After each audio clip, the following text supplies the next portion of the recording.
Voilà, je pense que ça peut faire la diff, en tout cas, la différence, pardon. Ça peut faire la différence sur un CV.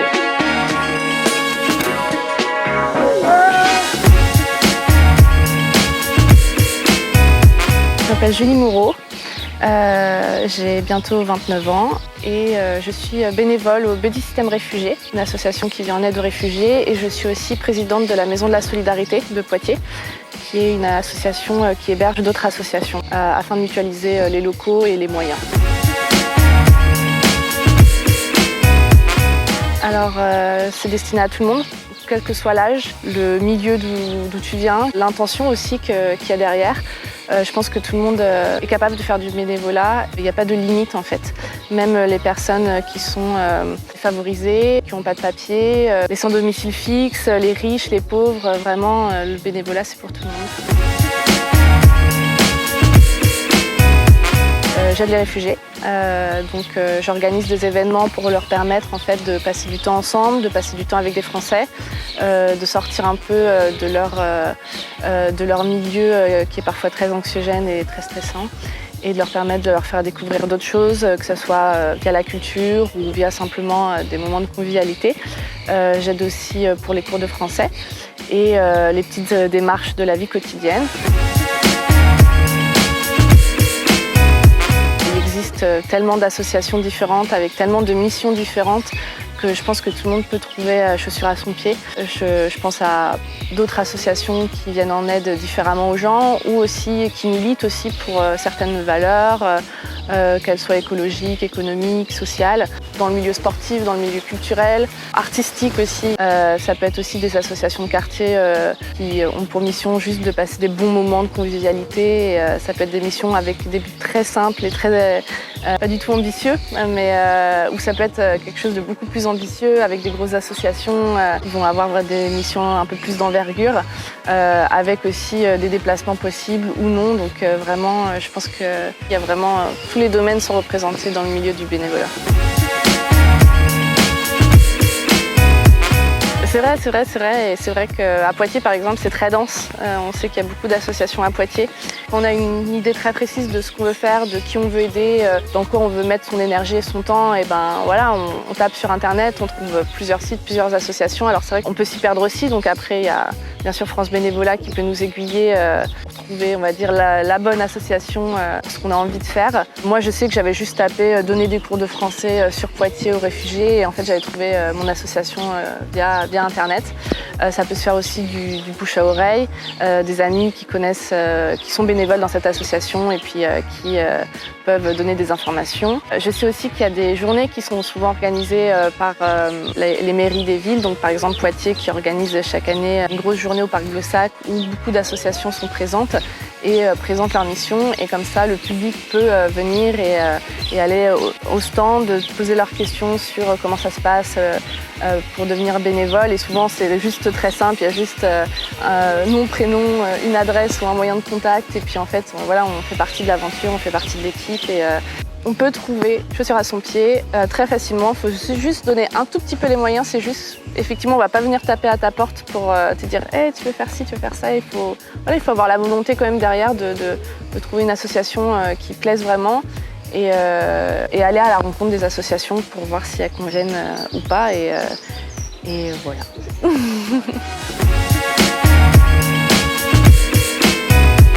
Non, vraiment, on essaye. Moi, je sais qu'au sein de mon association, on essaie de rendre l'inscription et l'engagement très facile auprès des étudiants, notamment parce que nous, c'est plutôt notre terreau de bénévoles. Mais voilà, rendre la chose la plus simple possible pour que justement essayer d'amener de plus en plus de personnes à faire du bénévolat. Je pense qu'il n'y a pas de bonne ou mauvaise manière de s'engager, que ce soit pour tes études, pour ton CV, parce que tu as juste envie de donner du temps et de l'énergie dans ces missions, ou par rapport à tes valeurs. Même si c'est 1 heure par semaine ou par mois même, ça suffit, c'est déjà du bénévolat et c'est déjà bien. et on n'est pas obligé de passer 10 heures de bénévolat dans l'association pour dire qu'on fait du bénévolat. Ça peut être une heure par-ci, une heure par-là. Ça reste du bénévolat et ça reste super important pour les associations. Et les associations ne vivent que par le bénévolat en fait et par la force humaine et l'énergie en fait que les gens veulent bien mettre dans leur mission.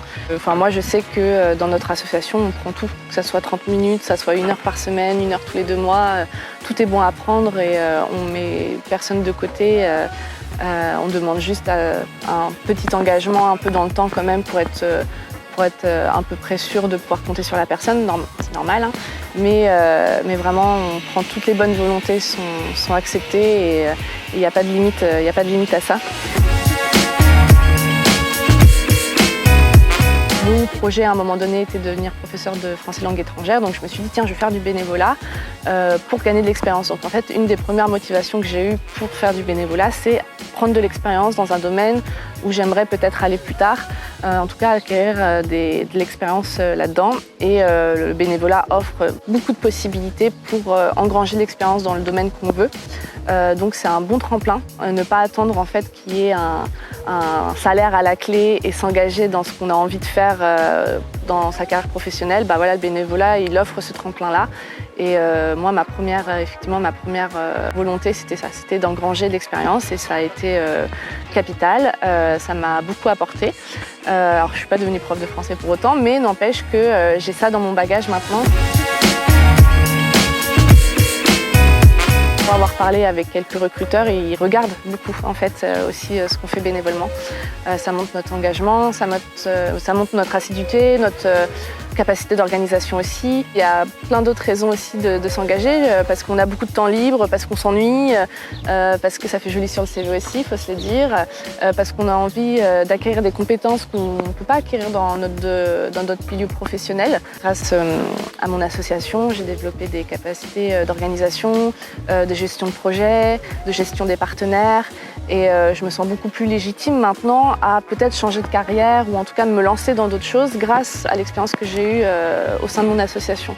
On se crée aussi un réseau de contacts, donc si on veut à un moment se lancer là-dedans de manière plus professionnelle, on a le réseau, on a les compétences, on est reconnu dans le domaine et ça fait toute la différence je pense avec quelqu'un qui vient de nulle part et qui n'a pas fait de bénévolat et ça peut faire la différence sur un CV. C'est vrai que j'en ai pas parlé parce que ça me semble tellement logique. Forcément, en fait, tu es amené à rencontrer des personnes que tu n'aurais jamais rencontrées auparavant. Moi, je sais que par exemple, j'aurais jamais été en contact avec des réfugiés avant ça. Je suis en contact avec des personnalités vraiment incroyables aussi, qui ont beaucoup de résilience. Et ça fait du bien en fait de se sortir aussi de sa bulle, un peu sa zone de confort, pour aller découvrir d'autres personnes, d'autres cultures, d'autres façons de voir le monde, de penser, de travailler. J'apprends beaucoup des gens que je rencontre autour de moi, que ce soit des gens que j'aide ou auprès des professionnels aussi avec lesquels je travaille. Mais je sais que voilà, j'ai rencontré des gens incroyables et j'aurais pas pu rencontrer ces gens-là si j'avais pas été dans les associations. Et je sais que si je devais déménager dans une autre ville, je pense que je ferais du bénévolat parce que ça me permettra de rencontrer du monde et d'échanger et de grandir et d'apprendre et de mûrir aussi beaucoup au contact d'autres personnes. Ouais, bien sûr. Alors le passeport bénévole, c'est une sorte de petit carnet en fait que, au fur et à mesure, tu remplis grâce à tes expériences de bénévolat et qui font foi, comme quoi tu as été bénévole dans cette association, qui font foi des missions auxquelles tu as participé, des compétences que tu as pu valoriser ou juste apporter aussi à l'association parce qu'on peut aussi apporter ses propres compétences, c'est très valorisé aussi. Ce passeport, il permet de rendre visible un travail qui est très invisible au final, qui est le travail bénévole. Et c'est vrai que c'est quelque chose qui n'est pas du tout assez valorisé à mon goût, officiellement. Donc je pense qu'il est important qu'individuellement on le valorise et par la suite de le montrer aux recruteurs ou aux personnes à qui on a besoin de montrer nos compétences pour encore plus prouver en fait notre valeur, on va dire, sur le marché du travail. On n'est pas tous disponibles au même moment pour être bénévole. Voilà, moi je sais que ça arrive maintenant. Ça sera peut-être plus le cas dans quelques années, puis ça reviendra. Enfin, c'est des envies quand même qui peuvent être assez fluctuantes. Il faut l'accepter aussi. Faut accepter que parfois on est moins disponible dans sa vie perso. Pour ça, on a moins d'énergie. Et puis, il faut accepter qu'on ait besoin de faire des pauses aussi. Il faut s'écouter beaucoup. Donc, je pense que s'écouter, c'est une des clés. Et la deuxième chose, c'est d'essayer. En fait, juste essayer une ou deux fois de faire quelque chose, même si c'est juste pour un événement ponctuel, parce que ça peut être pour quelque chose de ponctuel aussi. Hein. Ça peut être juste pour cet événement, pour ce projet, je suis bénévole et puis voilà, c'est tout. Ou ça peut être sur un plus long terme, mais juste essayer au moins une fois parce que on se rend pas compte à quel point effectivement ça peut apporter humainement, professionnellement. Mais voilà, juste essayer de tenter l'expérience parce que c'est vraiment enrichissant, vraiment, beaucoup. Et ensuite s'écouter sur ce qu'on a envie de donner et ce qu'on a envie d'apporter aussi, ce qu'on a envie de recevoir. Donc voilà, se lancer, s'écouter, c'est bien ça? Impeccable. Ok, c'est bien.